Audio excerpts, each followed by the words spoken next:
কিরে?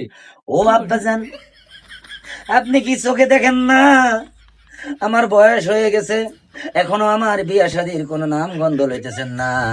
এই কঠিন শীতের ভিতরে আব্বাজান আমি আর একলা একলা ঘুমাইতে পারি না। अच्छा।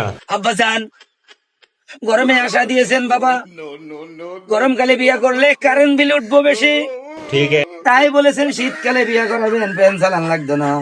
এবার তো কঠিন শীত আইছে আব্বাজান, আমার বিয়া টিয়া কি করাইবেন নি? আব্বাজান কেন কিছু বলেন না? আপনি এখন কিছু বলেন, আমি শুনি। ठीक है, समझ। হে লে দাদা, তোর কি বিয়ে করাই এমনি তাহলে? হ্যাঁ, তুই অনেক বিস্তার দিন প্রস্তাব করার তুই করতে পারবি নি? প্রতিদিন তোর মায়ের নাই ইয়ে করে দো।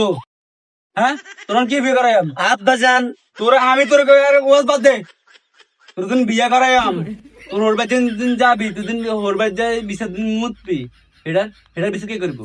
হঠাৎ বদনাম পেয়ে কিনা আর আইবো যে আমরা তোরা বলে শিখে দিতে পারতেন না। আব্বাজান, আপনি কি আমার বিয়া করাইবেন না গিবত গাইবেন? আপনি যদি ঘরের কথা পরের কাছে বলেন আব্বাজান, তাহলে তো সবাই শুনে যাবে আমি বিছনায় মুতি, এটা আপনি আর আম্মাই জানে, আর তো কেউ জানে না। তাহলে আপনি এভাবে বলতেছেন, তখন তো সবাই জেনে যাবে, আর আমাকে কেউ মেয়ে দিবে না। তোরা মেয়ে দিল, তোর দিন আইসগা মাইয়া দেখ, আইলে তোরা ডিভোর্স হয়ে দেবো, লাভ তো হইব কি? তুমি বিশ্বাস মতো দেবো কি তোলা থাকবো? আপনার মতো আব্বা আমার দরকার নাই। যাবি নিয়ে তাই যা, ছাগল ছাগল হয়েছে বিয়ে করতে।